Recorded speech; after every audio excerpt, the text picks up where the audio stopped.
Do you have a hero? From the time people are born, they find someone or something to call their hero. My dad became my hero from the very beginning.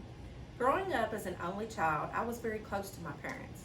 I had aunts, uncles, cousins, and grandparents, but my parents were the ones that were always there through everything.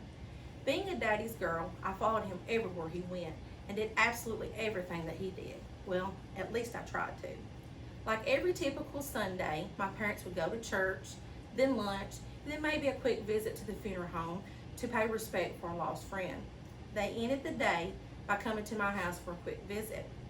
We talked about our upcoming vacation to the mountains and what we were going to do and the things that we were going to see. And when it was time for them to leave, I hugged, kissed, and told my parents I loved them like I always have. I remember hugging my dad and saying, "Daddy, you feel like you're running a fever." My dad replied with a smile, "I don't feel too good.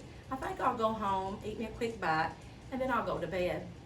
Little did I know that 10 very short minutes later, that typical Sunday, March the 3rd, 2013, would be the last day that I seen my dad. After my parents left my house, the phone rang. I thought it was them letting me know that they made it home okay. So I told my husband to answer it.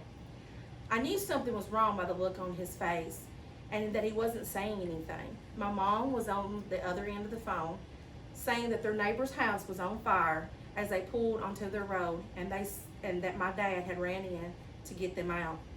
We rushed to my parents' house, and as we turned onto the road, you could see the biggest, brightest flames I'd ever seen.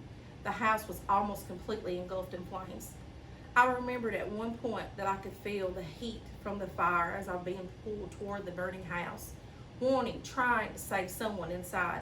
As I yelled to the firefighters, "Don't just stand there, do something. My dad and the others are inside, get them out." I was being pulled back by the firefighters as he told me to stand by my dad's truck with my daughter. We both hit our knees, praying to the good Lord above for them to help them, to save them, and for the firefighters to be able to put out the fire. As the night grew long, we waited for my dad and his neighbors to be found. The firefighters found two of the neighbors at the front door where my mom had seen my dad lay them down as she watched him through the picture window before he turned and went back down the hallway to find the other person. The flames were so hot that the top part of the house fell into the basement before they could find everyone. The other neighbor was finally found still in her bed from where it had fallen through the floor. My dad was the last to be found a few feet away from her bed, hidden under some clothes.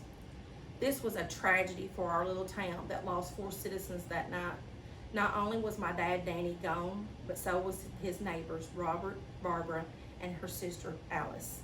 Ultimately, that night my dad was not only my hero, but became everyone else's too.